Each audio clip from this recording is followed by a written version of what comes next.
It can be a dark world sometimes. Don't be afraid to be a source of light. It can be a dark world sometimes. But don't be afraid to be a source of light. Peace, good people, and welcome to another episode of Soul Affirmations with Felicia and Karega. With Karega and Felicia. But I really like the way it sounds when I say Felicia. So you must just like saying my name. I do like saying your name. I think you have an awesome name. I love your name as well. Really? Isn't that like an affirmation? It is totally an affirmation. And I like the segue there. Oh, welcome. Thank you. We're actually going to open this episode with an affirmation that I feel is fitting for this moment, in all moments, really. And it is, I am where I need to be, and I am who I need to be in this very moment. The answers I am looking for are already within. The answers I am looking for are already within. So it seems to me like the work then becomes creating the conditions for the pathways to go inward to find the answers. Because if one is like maybe just too cerebral, only in their head, it might be hard to go inward to the heart. Right? And if someone is maybe carrying a heavy heart or regret of the heart, it might be uninviting to go inward. I like how you said that. I like how you framed it. And it very much reminds me of my early experiences in grief. You know, last week we talked about neonatal loss and what our journey had been, experiencing the double transition of our daughter. I tried to be as detailed as I could in telling and sharing that story, sharing it because of the very reason why we're here, which is for reference. You know, I remember looking for a mother who had experienced a similar loss, and I wanted to find those mothers and ask them, like, what has been their process? What has been the journey? What has the journey been like? What resources do you have? Am I tripping for the way that I feel? You know, I didn't have anyone in my circle, in my community that was supporting me that had experienced a loss like this. So it made it very difficult to hear and take their advice and all of the love that they were offering. In honesty, it was kind of difficult to process. And so I'm happy that, you know, we have this opportunity to kind of share what our journey has been for anyone who may be looking. I remember, like I said, I was on that end of it. And so we talked about that last week, right? We talked about the journey, and we didn't spend much time talking about the processing of the grief, especially like in that first couple of days, or even the first month that felt like an entire day. But I can definitely, with all honesty, wholeheartedly say I did not want to go inward. See, thank you for giving us that pathway, that experience. Because an affirmation, you know, unpacked, is just kind of like a sentence. It's a statement. You have to like unpack the wonder, the magic of it, to create the conditions for folks to go inwards. And first acknowledging that it's not easy to go inward, and some folks don't desire to go inward. What's there, right? Why go inward, right? It's where my pain unspeakable lives. And what creates the conditions to go inward? Are the conditions created for everyone who are experiencing losses like this? It makes me think of like what does it mean to form sacred space? What makes the space sacred enough and safe enough for one to go inward, or even to express that they're not comfortable going inward? Right. The value of it. Yeah, but if the answers, some of what has happened in my experiences, as you are Kamaiu's mother, and you first have this experience closest to the proximity of the day, right? Mm-hmm. I recognize that your curiosity as a mother is piqued largely in part because of some of the things I heard you express, right? Around ownership, around fault, around love and protecting. I think it's the mother's desire to protect the child by all means. Whereas I have found that my identity as your husband and as a father,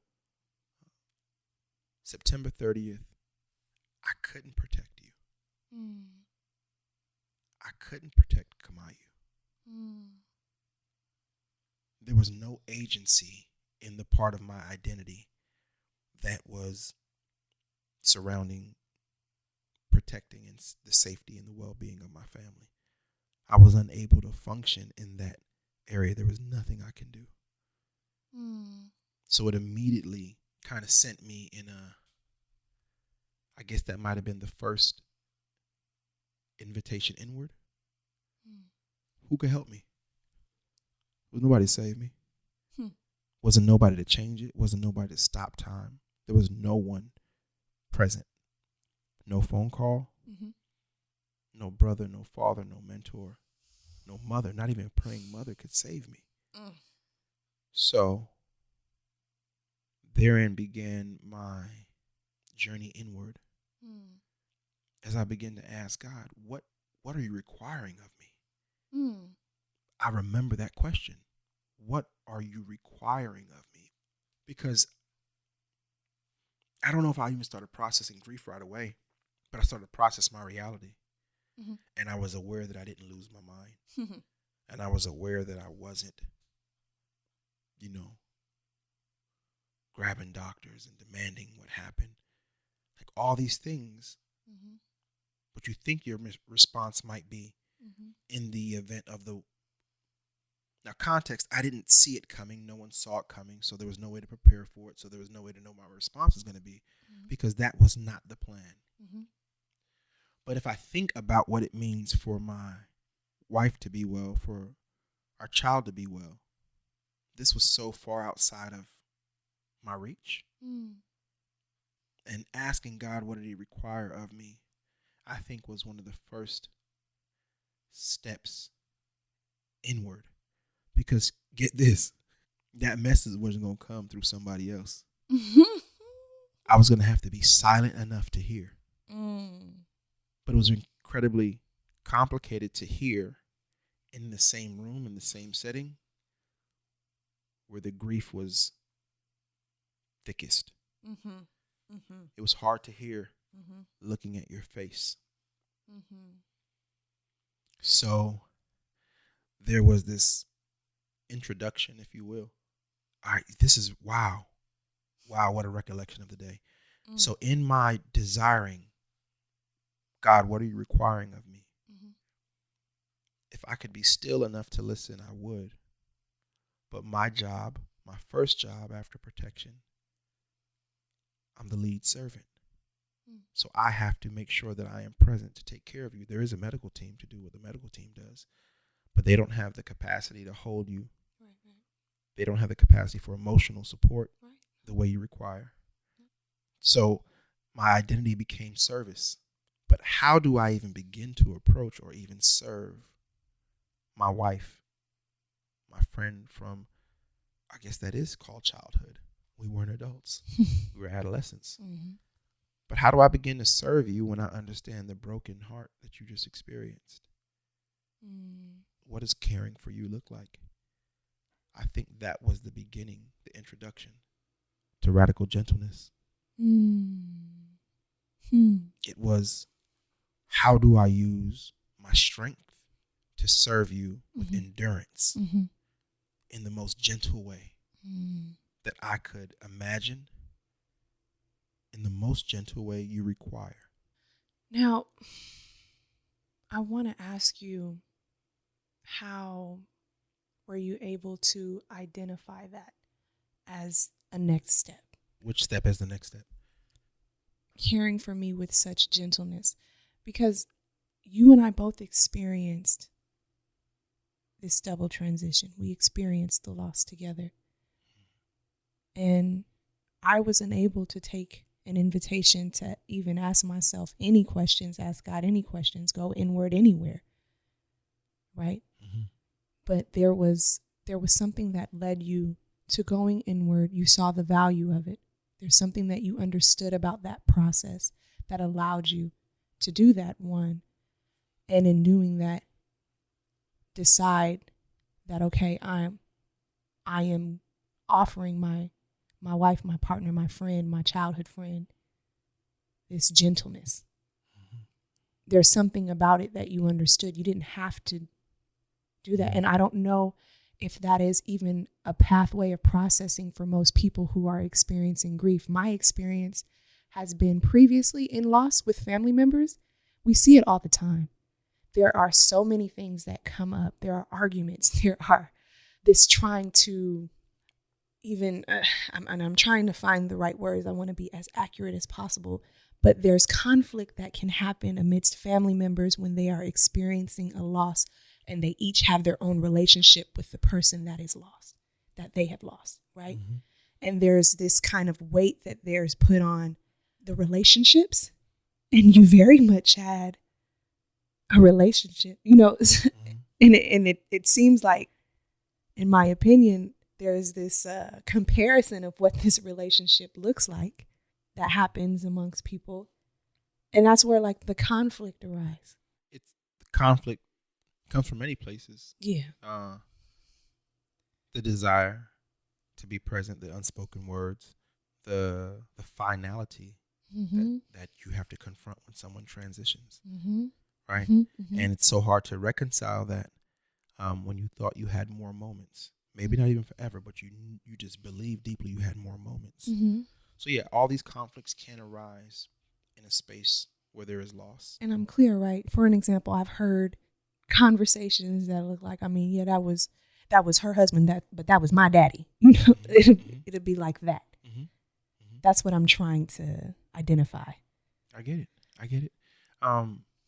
You asked a question of me prior to those descriptors. No, it's okay. You asked a question of me prior to those descriptors. You asked me, how did I even know? Yeah. Right? Yeah. How did I know? Hard to name what informs that exclusively because of my work in grief, because of my work around loss. Mm-hmm. But I also remember there was no one who could save me when I lost my brother in 2014. Mm. There was no one I could call to make it better. There was no better. Mm. Eating felt like guilt. Mm-hmm. Even meeting a daily necessity, aside from resolving my feelings, everything felt empty. Mm. And that was for months on end. So when you contextualize some of the spaces that I've been concerning loss, mm-hmm. concerning the unresolved, mm-hmm. two things happen around, like, I also want to address like the conflict, mm-hmm. but I also want to talk about what made me serve you based upon what I'd seen about loss, mm-hmm. concerning mothers who lost children, mm-hmm. to gun violence. That was actually my only prior reference. Mm-hmm. I didn't know much about neonatal loss before my own experience. Right. I don't know if I even had that language, but I've just seen the world mistreat and mishandle mothers in grief. Mm. And that wasn't about to be the case with you. I wasn't about to stand by mm-hmm. while someone mishandled you. Mm-hmm. So I involved myself primarily in your care so that I wouldn't be an outsider to any conversation concerning your health. Mm. So I had close and intimate conversations with the doctors. Mm-hmm. I connected myself to every person concerning your care, your wellness, because it was also going to be my responsibility to advocate for you. So I just positioned myself to be informed and to be close to you, not only to hear what you needed, but to see you and watch you so that I can be observant to see what you needed maybe before you found the words to say it. So I just developed this very watchful lens, mm-hmm. and the touch you required the care you required. You know, I remember the first couple of days, but I don't have an accurate account of how long, because I said this already and I'll say it again. Like, Kamaiu was born September 30th, and October felt like one day. It really did. It felt like one day for me.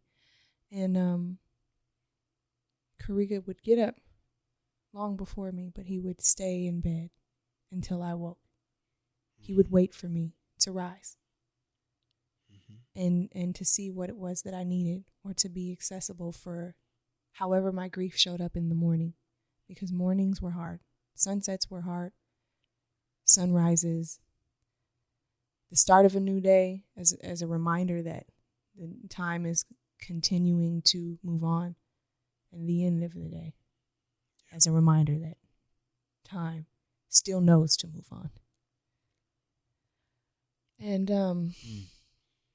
I think that is, I name that as one of the first and earliest forms of gentleness that I believe I've received from you.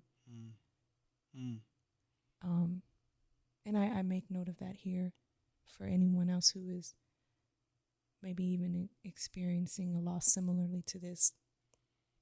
I was asked not too long ago how it felt to have Karega as my support in loss. And it was a very difficult conversation for me to answer, because I have no reference for otherwise. We've known each other for so long. But on those types of days, he was my buoy in deep water, or he could even be my guiding light. He could be my moon. I'm grateful for what you understood about grief and loss, but it also hurts that you had to understand it. And by way of you understanding through witnessing other mothers who have grieved their children, and they didn't have the same support system or resources or acknowledgement. They didn't have tales of what their sons did or their daughters did that had, touched the lives of many people. Somehow the narrative gets kind of changed to make sense to the person who's observing their process, right? Because of what we've been taught about violence, intercommunal violence, what we've been taught about gun violence, the way some parents, and I'm talking the Black experience, the way that some believe that there is a level of education that exists in a neighborhood that exists that provides a certain level of safety from the assumed threat of gun violence. But what we've also come to learn is that it crosses barriers, it crosses class, all depending on who the assailant is, right? So you can't really find any part of that safety the way you desire. And when you realize that we're all, I guess, subject to these experiences, you start to develop the lens and the empathy that says, you know what? No mother should even have to wrestle the idea of what her son's or daughter's role was. They should just be allowed to grieve. But people, their brains try to put together the story. And you watch this happen over and over again. But when we talk about radical gentleness in this case, and us building a bridge of radical gentleness for all mothers who've experienced the loss of their children, no matter how that was arrived, I just want to let y'all know in real time we're having this conversation in our home, and I'm looking at a photo of us taken by our brother Kevin Allen. I invited him to the crib one day to help document the pregnancy. And I think about the foot baths that I would run for you, right? I would fill up the blue bucket with Epsom salt and warm water. Yeah. Right? And maybe a little bit of essential oils. And we would have some time on the couch. Yeah. And I'd rub your feet and your ankles, right? And I was doing that because I wanted to deepen my understanding and pathway of what intimacy is in my marriage and in my relationship, so that I can fulfill it more bountifully. That there were all these types of moments where we could share intimacy, and learning to define that and explore that for ourselves. But I remember then what I thought about pregnancy and how much I didn't understand, even though we went to all the classes together. I just thought Karega that was a class clown in the classes. Oh, y'all. no! Oh no! Yes, oh, he was. No. Oh He was a no! class clown in the Oh, classes. no. I'm just naming it Listen, and putting it I out have there. documentation. If anybody wants to see He Felicia was a class cutting up clown. in the birth parenting classes, Nope, not me. Oh yes. I was paying attention, taking intent notes. Well, paying attention isn't hard to do when And as evidence of Karega talking about he has documentation, that means he was not paying attention. He was documenting me paying attention. Oh no, Whispering. absolutely not. Absolutely not. It is actually quite easy. It is actually quite easy to read the passage, synthesize it, understand it, and have a few minutes. It is for you. Yeah, and have a few minutes left to document. I bet it is for you. Okay. Finish your sentence. My bad. But in all of this, I'm trying to learn what it is to be an expecting father. Mm-hmm. And you guys saw the video. We're having a baby Bailey girl. Yeah. So in my mind, I was so excited to bring a baby girl into this world who would be able to see a model of love that was healthy, non-judgmental, a father and a mother who loved deeply inside their home, but also outside their zip code. I just thought this is what a black girl deserved. Yeah. To see her parents in lead servitude. When you just really understand, like you raise them, you love them, but ultimately the impact you have on the world outside their door is going to have a far greater variance on who they are, not just exclusively what you do for them inside the house. Mm-hmm. You have to go shape the world that they're going to experience, right? Mm-hmm. You can't save them inside the house. So these are all the steps that I was making in my mind as a father to be of a black girl coming into this world. How was her daddy showing up in the community? What type of respect and love did he have in the community? Who did he love in the community? Because she would pay very close attention to who I loved and who I demonized. Right? Yeah. Who I thought was less deserving of love. She would pay attention to that. So if the narrative of like black love and black liberation is going to be interconnected, she'd have to see me love all of us. But she'd have to see me love her mother at a higher level differently. So I was practicing.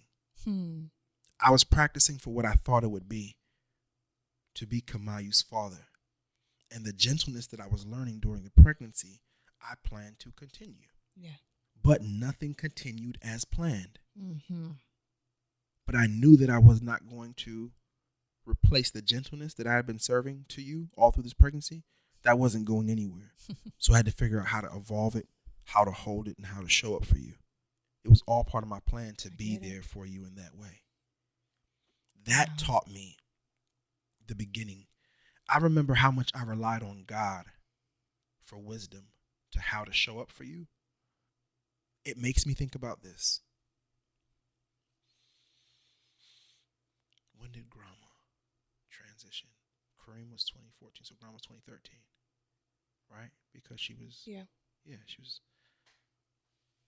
So Grandma was 2013, and I remember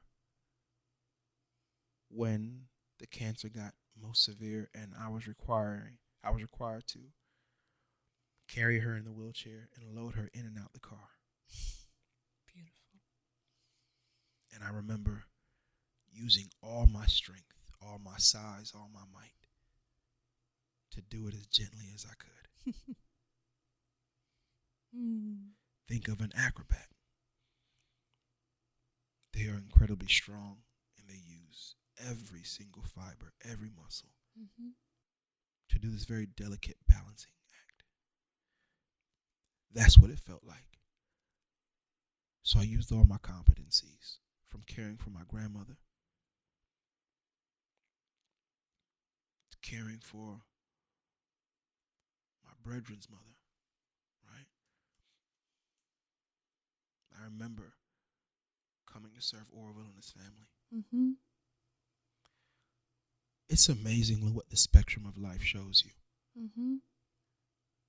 Coming up, I heard a saying that would say, once a man, twice a child. Just referring to the gentleness that a baby needs, that our elders need. Mm. Seeing you be strong and running miles and being healthy, and then watching you be so very vulnerable without the ability to care for yourself or get up. You just had a major surgery. My mother has been in the medical field for years. Mm-hmm. Phlebotomy, in-home patient care. Mm-hmm. And you know what her patients have always said about her, right? They don't want anybody else touching them, Mm-hmm. but Sharon, right? Mm-hmm. So I use everything I've ever seen, everything I've ever known about showing up for people in need. Yeah. I used everything, and God gave me the rest because I did not know what to do.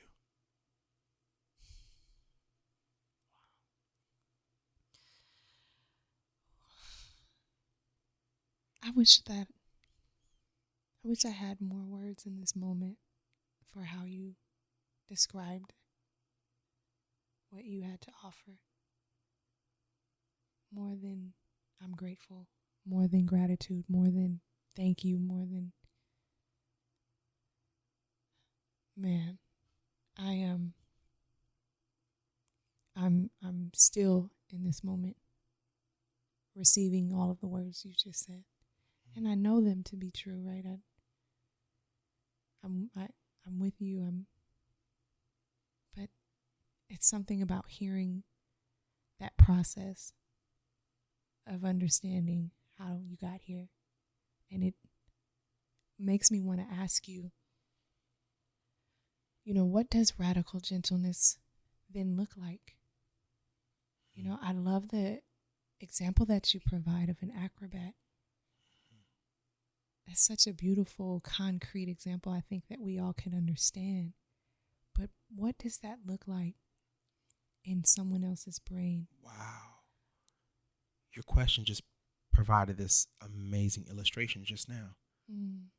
You said, what does it look like? And you brought in the example of what I used in the acrobat, correct? Mm-hmm. And then there's this saying, this colloquialism of some sort, right?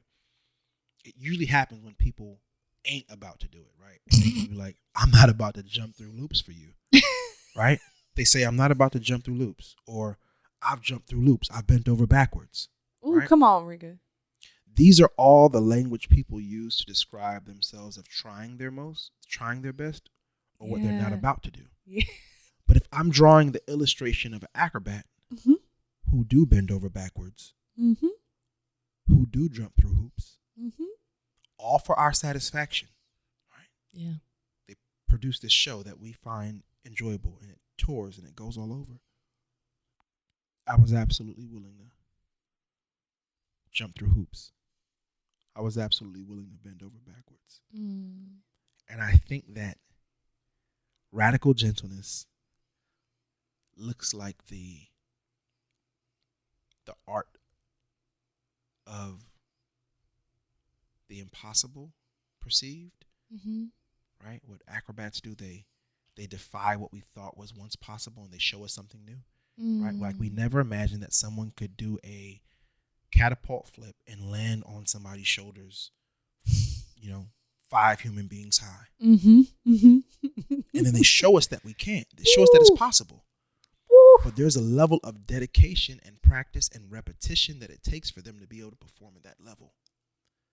I think what I'm trying to illustrate is that radical gentleness then becomes this pattern, this dedication, this repetition of defying what used to be seen as impossible and now being seen as possible, because it is possible for us to care so deeply for one another that we bend over backwards.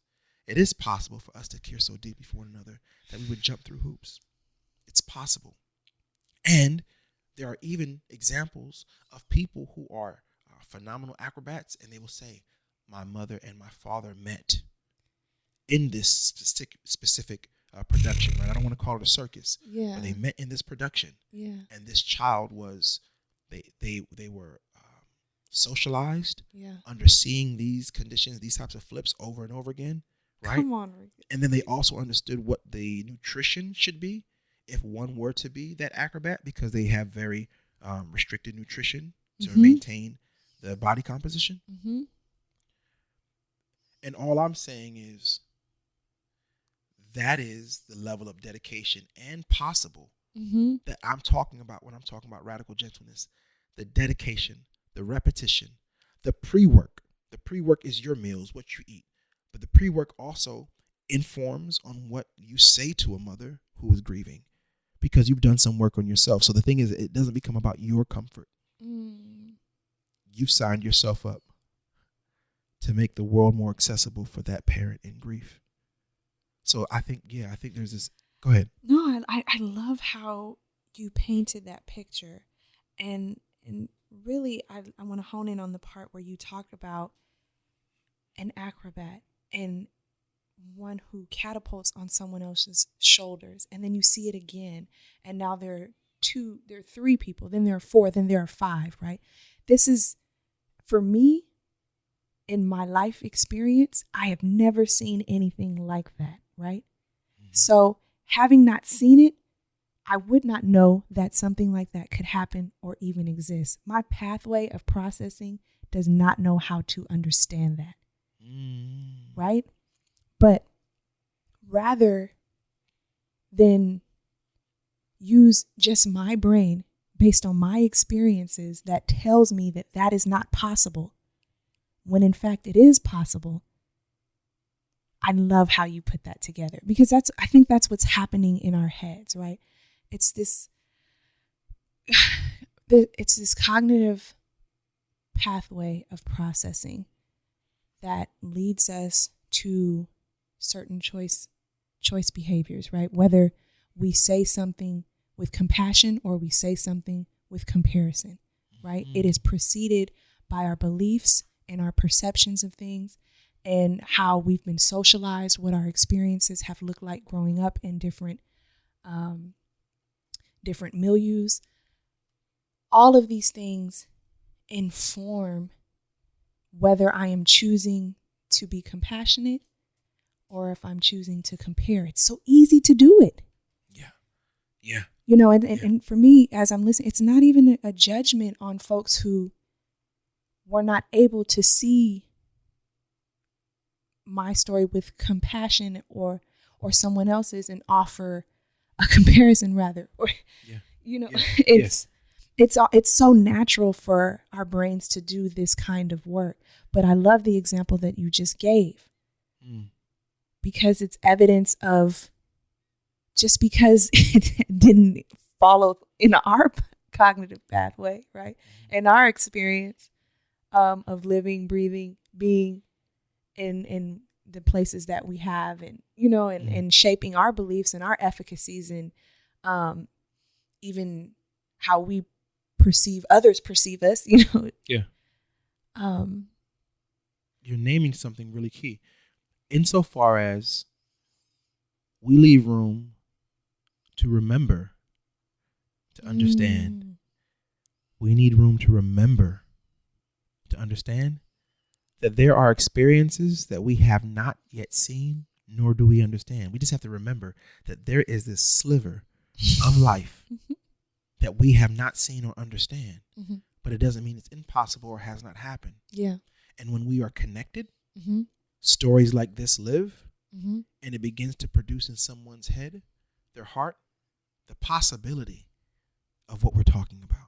See, the thing is, this production, this podcast, this reference that we're creating, I'm hoping it starts to spin the wheels and creates the idea that what we're talking about is real, right? That it's not a fairy tale. But the idea, what I also know is that we don't have room to process grief in this society. So it becomes very clear why someone would then offer comparison rather than compassion. Because if they themselves have not received the compassion around loss, then it's supposed to accelerate one's healing, right? Yeah. Which is why we have this hyper focus on healing. Yeah. Insofar as some believe it's what directly precedes loss. Yeah.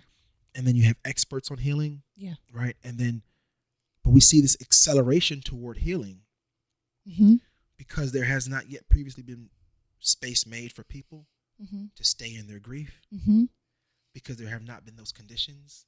Yeah. But we're here to remind folks that grief is sacred. Yeah. Right. And that work on oneself is noble work. Yeah. We saw how quickly titles and roles in society, we saw how those things disappeared amongst the pandemic. And I'm hoping that this can serve as a reminder that work on oneself is noble work. Work on one's heart is noble work. Absolutely. Being with the grief is noble work. I say it, it's a double tragedy to experience grief and miss the growth it offers. Right? Just the loss alone is, that's a double tragedy. And the growth doesn't have to look like a rush to happiness or a rise above where you are currently standing in your grief. I ask, how deep do you want the roots to go? Right? There's all types of things happening beneath the surface long before that tree even peeks out. Right? So if we're talking about letting grief grow us, that means that we are not talking about making an artificial implementation to how that grief grows. Yes. Right? We don't want genetically modified grief. For real, like because then the you're right. I don't want no GMO grief. But I also don't want the joy from that artificial growth.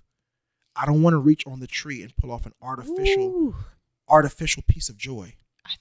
Because the crash that comes from the artificial happiness and the joy back into the grief can be punishing. Yes, it can. And then it can make you afraid to be happy again. Yes, it can. Because the last time you reached for the premature fruit, you crashed.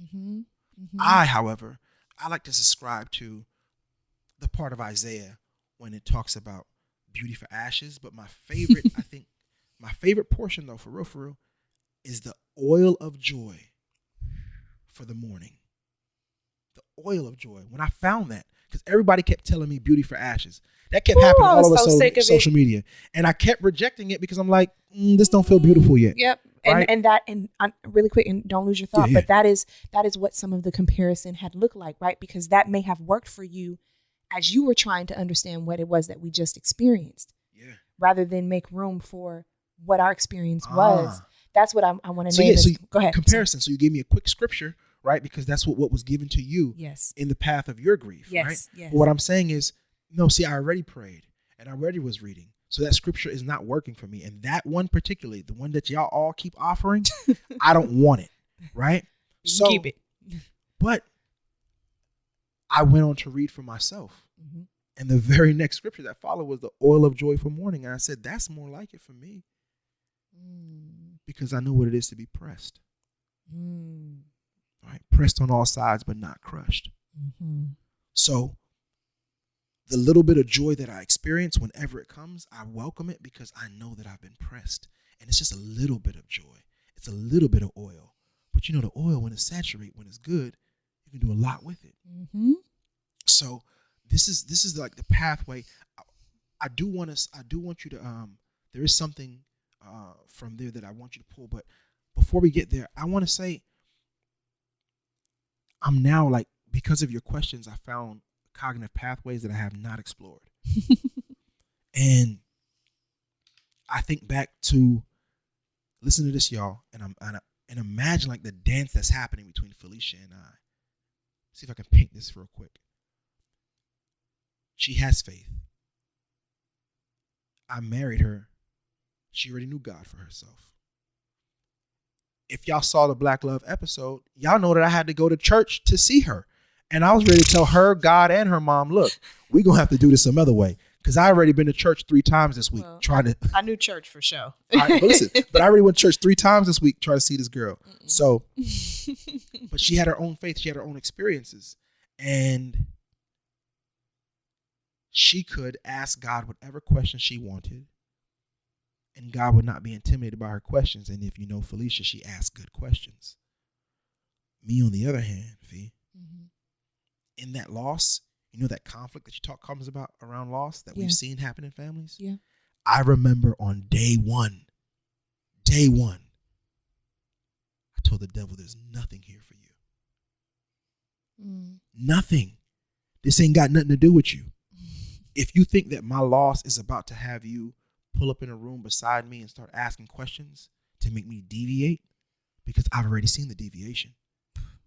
Yeah. I've been there. Yeah. It was days at a time where all I wanted was retaliation. Yeah. So I just knew I didn't, and I know folks have all these different like perceptions of the enemy. Keep it a buck. I don't know what he looked like, but I know when that spirit shows up. Yeah. So I made a hedge of protection around my family, said there's nothing for you here. I remember that early, but when I go back to Radical Gentleness, you know, that's also the name of the poem that I wrote. That was one of the earliest pieces of creation. That's right. And the very first lines of Radical Gentleness, the poem says, this past year, being an angel parent has taught me to praise God as he stretches me. No different than I would praise him as he's blessing me. I had to interrogate my ability. Like, would I be fearful? Would I be timid about it? Could I still give you praise while you were stretching me? Could I do it? Could I reach in and have that type of courage? So that's what my experiences were shaping up around me. How would I stand on it? Wow. Thank you for naming all of those things. And I'm glad we were also able to kind of make clear too, like, what unknowingly comparison can look like when you are intersecting with someone who is experiencing grief. Some of the words that you can say to offer some kind of, I don't know, peace. They're well intentioned. They're sent with love, but sometimes they don't land from where they're sent. Yeah, they're vastly different. Vastly different. They can be, absolutely. And in my experience, the griever, they're just evidence for me of what you understand based on your life experience, your lived experiences. Yeah. But it is a lot of emotional labor when you're standing in grief to have to navigate that. Thank you for naming that. And but I also, even though I acknowledge those pieces of it, I see them as important to acknowledge, because I know that there are a lot of mothers and people who have experienced loss, who have had to hear words that have not been so comforting, or they, like you said, they're offering you the same verse that you've heard. What doesn't kill you makes you stronger. God has a plan. All of these different things, right? That may fit for the person sending the message, but don't necessarily fit for the person who is experiencing the loss. I name those because not to dwell there, but to acknowledge that too happens. And I also name the experience of being a partner to Karega, who has understood through his various experiences with grief of his students, with grief of his brother, the gentleness that has been offered to me. I want to offer an affirmation that I feel is fitting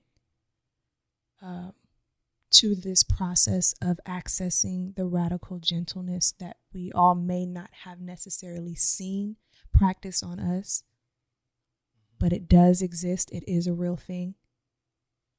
It requires practice. It requires practice, and I think that this affirmation fits that, of what that looks like in the practice. And it is: love as a philosophy is much easier than love as a practice. But when we choose to practice love, it will challenge our philosophy and change the way that we respond to what challenges us. Today, I choose to practice love.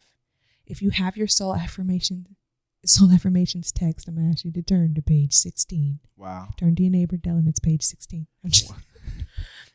Go ahead, baby. Don't turn to me and don't touch me. Touch them, but with consent. I do not give you consent. With consent. But no, listen. Love as a philosophy is much easier than love as a practice. Mm-hmm. When we choose to practice love, it will challenge our philosophy and change the way we respond to what challenges us. Today, I choose to practice love. Yeah. So I am asking that we center ourselves here and think about the practice of love. It is not just what you know. There is a world of gentleness beyond what you know. And if you attend to the practice of love each day with repetition, the same way an acrobat does, if you attend to it with the pre-work and the nutrition, the same way an acrobat does, I'm hoping that you will become a bridge, and perhaps you can begin to bend over backwards and bridge the worlds between those who feel invisibilized by their grief and those who are standing present in the abundance of the moment. I want to imagine a world where we all begin to build bridges of access, maybe from the little bit of the joy we have today to someone who feels like they haven't seen it in a long time. You don't need to compare or even rush them, but just show them love. Have the courage to learn more about their experiences. Have the courage to make yourself a student of the practice of love. It doesn't have to just go the way you render. Yeah. I think about all the people, when I think about radical gentleness and all the ways it presents, I think about all the people who showed up for us with meals because cooking was their love language. Yep. I think about the people who showed up with flowers because that was their love language. I was going to ask you, Karega, what does love as a practice look like? I think about the people who called not to say anything, but to listen, to see if there was anything, just to listen. I think about people who came by to help with the keep of the house. Yep. The people who just sat with me. Yeah, just came to sit, to be with. I think about our church who made provision. Yep. Who actually paid for our therapy. Yep. Put us in therapy before the state could even do it. I think about the people who wrestled before they called, because it was hard to put into words what they were trying to say. I think about the people who made deposits sent us groceries. Oh, man. Right? Like delivered groceries. Grocery delivery. I think about the people who sent us to spas and all the different ways. And what I'm saying is, like, the gentleness is just, it's the practice of showing up and allowing yourself to allow it to challenge your philosophy, so you can change the way you respond to what challenges us. The fact of the matter is, grief challenges all of us. Yes. And grief is love. So if we are practicing love, it will challenge our philosophy and change the way we respond to what challenges us. I'm hoping that this creates the invitation for us to show up differently for folks in grief, ourselves included. May we all love more abundantly. Thank you for spending time with us today. Yes, thank you for joining us. Another episode. I really richly enjoyed this one. So thank you for coming by Soul Affirmations with Felicia and Karega. Karega and Felicia. And we also want to remind you, please rate, review, subscribe, leave us some love. We thank you for just listening to us. We thank you for holding space for us in your hearts. We thank you for practicing radical gentleness with us. Yes. Big love.